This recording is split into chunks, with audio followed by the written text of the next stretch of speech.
Fala, Fogão! As mudanças no elenco do Botafogo para a disputa da Série B continuam acontecendo. Depois de Luiz Otávio e Gustavo Cascardo deixarem o Glorioso por conta dos contratos que se encerraram, foi a vez do Kevin se transferir para a Ponte Preta, outra equipe que disputa a Série B do Campeonato Brasileiro. Já vou comentar em detalhes isso para vocês. Outro ponto que eu quero destacar é a situação do Barreto, volante que o Botafogo está buscando contratar, já foi aprovado nos exames médicos e agora só falta acertar a parte burocrática entre Botafogo e Criciúma para a contratação ser anunciada. Quero comentar ainda também sobre a situação do Diego Gonçalves, atacante de lado de campo que o Botafogo tem interesse, disputou o último Campeonato Paulista pelo Mirassol e o Botafogo tomou a frente da Chapecoense nessas negociações. A Chape também tem interesse no atleta, mas agora, ao que tudo indica, o Botafogo está a um passo de fechar essa contratação. Para encerrar essa questão do vai e vem do Botafogo, eu quero comentar sobre a situação do Rickson, que teve seu contrato renovado, isso foi publicado no BID, e ele, portanto, está à disposição para a próxima partida da Série B contra o Curitiba nesse próximo sábado. Um outro ponto que eu quero falar aqui nesse vídeo, aproveitando essa situação do vai e vem, é a gente fazer uma pequena análise sobre como o Marcelo Chamusca, com a chegada desses reforços, pode vir a montar essa equipe do Botafogo para a sequência da competição. Tudo isso eu vou comentar em detalhes para vocês, só que, claro, depois da vinheta.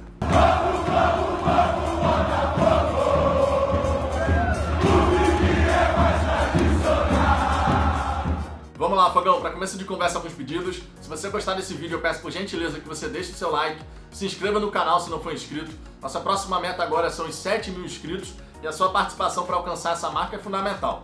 Então, se você ainda não for inscrito no Fala Fogão, te convido por gentileza a clicar no botão que está aqui abaixo do vídeo, inscrever-se e depois no sininho para ativar as notificações. Assim você vai ser sempre avisado quando tiver um vídeo novo aqui no canal. Se você puder fazer parte desse crescimento, eu vou ficar eternamente agradecido. Dito isso, vamos em frente para o nosso primeiro destaque, justamente essas novidades a respeito do vai e vem no Botafogo, que segue bastante movimentado conforme eu disse no começo desse vídeo. Depois das saídas de Luiz Otávio e também Gustavo Cascardo, que os contratos se encerraram, foi a vez do Kevin se transferir para a Ponte Preta, uma outra equipe que disputa a Série B do Campeonato Brasileiro. Somente com a saída desses três atletas, o Botafogo vai economizar cerca de 125 mil por mês, uma grana considerável, principalmente considerando a situação financeira do Glorioso.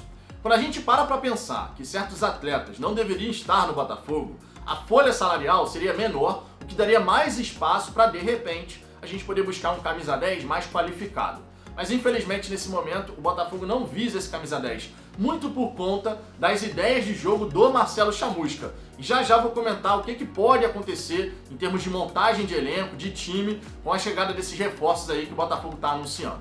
Seguindo adiante, vamos falar aqui agora do Barreto, o volante que o Botafogo também está querendo contratar. Ele foi aprovado nos exames médicos e agora só falta essa parte burocrática entre Botafogo e Criciúma, que é o clube ao qual o Barreto pertence, para que o Botafogo possa anunciar essa contratação. O Barreto está chegando ao Botafogo muito provavelmente para disputar a posição com o Luiz Oyama, já que o Luiz Oyama foi contratado junto ao Mirassol justamente para fazer essa função de primeiro volante. O Barreto também é um primeiro volante, tem uma pegada de marcação interessante, porém não é um cara que tem uma saída de bola muito qualificada. O grande momento do Barreto foi em 2019, quando ele disputou a Série B pelo Red Bull Bragantino, naquela campanha do acesso da Série B para a Série A. Mas de lá para cá ele veio oscilando bastante. Inclusive, essa é uma informação de um setorista da Ponte Preta, dizendo que ele começou sendo muito importante no elenco da Ponte, mas depois de um tempo começou a oscilar, perdeu a titularidade com a troca do comando técnico, e aí ficou naquela, de vez em quando no banco, de vez em quando atuando, e não conseguiu se firmar mais uma vez. Espero, logicamente, que chegando ao Botafogo ele possa recuperar o seu melhor momento. Agora, um outro atleta aqui que vale comentar, falando inclusive de volante, é o caso do Rickson. Ele que tinha o seu contrato se encerrando agora, junto do Luiz Otávio e do Gustavo Cascardo, mas teve o seu vínculo renovado a pedido do Marcelo Chamusca. Com a chegada do Luiz Oyama e a chegada também quase confirmada do Barreto e a renovação do Rickson, o Botafogo passa a ter no seu elenco 8 volantes, o que claramente sinaliza as ideias que o Marcelo Chamusca pode ter na sua cabeça em relação a essa sequência da Série B, como é que ele vai montar o time do Botafogo. Principalmente porque, em vez de buscar um camisa 10, ele está buscando mais um jogador de lado de campo, que é o caso do Diego Gonçalves. Ele que fez o Campeonato Paulista pelo Mirassol, marcou 3 gols em 14 partidas, mas na temporada passada defendeu o Figueirense na Série B. E em 48 jogos fez 11 gols, o que sinceramente, para um atacante de lado de campo, que não é atacante principal da equipe, é um excelente número. Só em termos de comparação, o Matheus Babi, se não me falha a memória, fez 12 gols na última temporada, só que o Matheus Babi era centroavante. Então o Diego Gonçalves, como atacante de lado de campo, ter feito 11 gols ao longo da última temporada é realmente uma marca bem interessante. Eu confesso que vi alguns vídeos do Diego Gonçalves no YouTube, me parece ser um cara que tem um bom 1 contra 1 e que busca fazer lançamentos em diagonal para quem faz aquela infiltração nas costas da defesa. O problema é que no time do Botafogo, esse tipo de infiltração quase não acontece.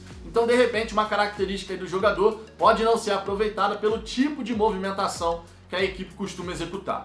É um jogador que pode agregar, tá? Acredito que possa agregar, só que é aquela história. Uma coisa é você assistir a um vídeo no YouTube, outra coisa é você acompanhar o cara jogando ali partida após partida durante 90 minutos. Então, no DVD, digamos assim, as imagens são sempre positivas. Vamos aguardar para ver qual vai ser esse jogador, se ele de fato vai ser contratado. A Chapecoense também tem interesse no atleta, mas ao que tudo indica, o Botafogo conseguiu passar à frente da Chape nessa negociação. E a preferência nesse momento seria fechar com o Botafogo. Podemos ter novidades em relação a isso nos próximos dias. Falando agora a respeito de como Marcelo Chamusca pode pensar a montagem desse time para a sequência da temporada, considerando a chegada desses reforços, eu entendo que muito em breve o Botafogo pode ter a seguinte formação, a seguinte escalação: Douglas Borges no gol, Daniel Borges na lateral direita, Canu e Gilvan fazendo a dupla de zaga. Na lateral esquerda, o PV, logicamente, titular absoluto. No meio de campo, a gente começa a ter algumas mudanças. O Luiz Oyama, eu acredito que vai ser titular absoluto dessa equipe. É um cara que vai entregar uma dinâmica de jogo interessante, pelo que eu pude ver na equipe do Mirassol. Podemos ter o Pedro Castro recuando aqui para sua função de origem, como segundo volante, função onde ele, inclusive, atuou muito melhor com a camisa do Botafogo. Agora o Chamusca inventou o Pedro Castro mais adiantado. E verdade seja dita, o futebol do Pedro Castro deu uma sumida, mas quando ele está na sua função de origem, ele aplica uma dinâmica muito interessante ali no meio do Botafogo. Então acredito que a gente pode ter Luiz Oyama junto do Pedro Castro, sendo os dois volantes principais. Aí surge um detalhe: podemos ter a entrada do Chay na esquerda, já que na Portuguesa, pelo Campeonato Carioca, ele atuou bastante tempo dessa maneira, vindo da esquerda para dentro e também tentando fazer essa profundidade pelo corredor lateral. E podemos ter, de repente, o Marco Antônio sendo esse meia centralizado, encostando mais no centroavante. Inclusive, nessa partida contra o Vila Nova, na entrada do Chay, foi isso que aconteceu. O Marco Antônio centralizou e teve uma grande chance, inclusive, de fazer o gol da vitória. Fez uma finalização de fora da área, uma batida chapada na bola, que passou muito perto da trave. Logo depois disso, ele foi substituído. Mas podemos ver essa dupla, Chay pela esquerda, Marco Antônio centralizado e de vez em quando esses dois aqui alternando. O Marco Antônio caindo pela esquerda, o Chay centralizando, porque o Chay tem o drible curto e de repente um cara com essa característica perto da grande área, logo em frente à grande área adversária, pode criar uma situação de perigo. Por quê? Ele recebe essa bola, dá um drible curto. Um outro marcador vai ter que vir em cima dele. E aí com isso pode abrir espaço para um outro jogador do Botafogo fazer a infiltração. Lá na direita, o Ronald é titular. Vem jogando bem, só que a gente precisa ver o Ronald levantar mais a cabeça. Ele precisa enxergar o posicionamento dos seus companheiros. Por quê? Não adianta apenas o Ronald individualmente fazer boas partidas. A gente precisa transformar essa individualidade, esse 1 contra 1, em assistências para que os seus companheiros possam fazer o gol. Ou seja, a individualidade do Ronald tem que contribuir para que o coletivo possa funcionar melhor. Nesse momento, ainda não aconteceu isso. A individualidade está acontecendo, o Ronald está fazendo boas partidas, mas isso ainda não se converteu em benefício para o coletivo, para a equipe. Precisamos ver essa evolução do atleta levantando a cabeça. Se o Ronald levantar a cabeça e encontrar os companheiros, pode ter certeza que ele vai dar várias assistências nessa Série B. Agora, lá no comando de ataque, imaginando a contratação do Rafael Moura, que ainda não foi anunciado oficialmente, eu imagino que o Rafael Moura, estando em forma, vai ser o centroavante titular da equipe. É um cara que vai agregar experiência, é um cara que vai inclusive chamar a atenção da marcação, porque os zagueiros da Série B vão olhar para o Rafael Moura com um pouco mais de respeito. O Rafael Navarro fez o gol contra o Vila Nova, vai contribuir bastante nessa Série B, nessa segunda divisão, mas acredito de verdade que o Chamusca, como queria muito a chegada de um centroavante cascudo, vai utilizar bastante o Rafael Moura e eu torço bastante para que o He-Man possa fazer uma boa Série B, nos ajudando inclusive com muitos gols, com assistências também, fazendo pivô, quem sabe, né? Podemos explorar essa característica também do He-Man. Então assim, eu imagino que o Marcelo Chamusca possa montar a equipe dessa forma. Agora, outros atletas podem surgir nesse meio do caminho. O Diego Gonçalves, por exemplo, sendo contratado, vai ser utilizado pela esquerda. Ele é destro, mas atua normalmente pelo lado esquerdo. Não é um problema para o Diego Gonçalves levar essa bola na linha de fundo, o que possibilita ao Botafogo uma dobra, né? Quando a gente tem o PV fazendo a ultrapassagem, caso o Marcelo Chamusca dê mais liberdade ao jogador, porque convenhamos, nas últimas partidas está bem evidente que o PV está segurando mais na defesa, coisa que antes ele não fazia, ele apoiava muito mais. Então eu quero ver o Marcelo Chamusca dando essa liberdade para o lateral, que está indo bem na defesa, mas tem também uma boa capacidade de apoio. Então se a gente tiver uma dobra aqui pela esquerda e uma dobra pela direita, claramente o Marcelo Chamusca vai fazer das jogadas pelos corredores laterais as grandes jogadas ofensivas do Botafogo nessa Série B. Buscando, de repente, um meio de campo mais consistente, sem a premissa de criar tantas situações por dentro, pelo corredor central. Vai, de repente, utilizar mais o corredor interno e o corredor lateral, e o corredor central vai fazer mais aquela marcação, né? Para, de repente, numa perda de posse de bola, a gente ter a possibilidade de estar bem postado ali, para não dar o contra-ataque para o adversário. Essa é uma possibilidade de acontecer. Por quê? Se o Marcelo Chamusca não gosta do camisa 10, e não está pedindo para a diretoria um camisa 10, a gente pode imaginar esse conceito de jogo. Muito corredor lateral, muito corredor interno e pouca criação pelo corredor central. O que, na minha opinião, pode ser uma decisão equivocada. Afinal de contas, se você sempre ataca da mesma maneira, seja pela esquerda, seja pela direita, você é um time mais previsível. Fica mais fácil do seu adversário entender o que ele deve fazer para poder te anular. Então eu entendo ser muito mais interessante para o Botafogo buscar fazer a sua construção de diferentes maneiras, com variações, inclusive explorando algo que a gente não costuma fazer, que são as infiltrações por dentro, quando aquele cara aparece como elemento surpresa, fazendo a infiltração, rasgando a defesa adversária.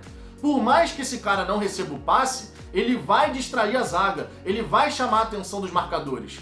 E justamente por essa movimentação sem bola, você pode abrir espaço para um outro companheiro, que pode receber um passe invertido, que pode receber um passe nas costas da defesa, enfim, tem várias situações que a gente pode explorar. Eu confesso a você que eu gostaria de ver uma mudança tática, de passar desse 4-2-3-1 para de repente um 4-3-1-2. Uma mudança abrindo o corredor lateral para os laterais, mas tendo ali mais jogadores trabalhando por dentro, onde o Botafogo não costuma construir suas jogadas. Com essa pequena alteração, a gente teria alguns benefícios, como por exemplo, utilizando 3 homens de meio de campo aqui, com essa capacidade de transitar ofensivo e defensivamente, um cara aqui mais centralizado encostando nos atacantes, e o centroavante tendo sempre um cara perto dele, além obviamente dos laterais podendo avançar e fazer esse apoio. Resta saber se o Marcelo Chamusca vai buscar implementar essas ideias de jogo, ou se ele vai se limitar a ver o time construindo pelos corredores laterais, seja pela esquerda, seja pela direita. Vamos aguardar, só o tempo vai dizer, mas eu quero saber a sua visão sobre como o Marcelo Chamusca pode montar o time do Botafogo. Nesse momento, Fogão, qual seria a sua escalação ideal para o time do Botafogo? Deixa um comentário aqui embaixo, a sua participação é sempre muito importante. Deixe seu like se você gostou desse vídeo e eu te peço novamente, se inscreva no canal se não for inscrito e além disso, compartilhe esse vídeo com outros torcedores em grupos do WhatsApp, redes sociais e me ajude a alcançar cada vez mais botafoguenses. Eu aguardo vocês no próximo vídeo.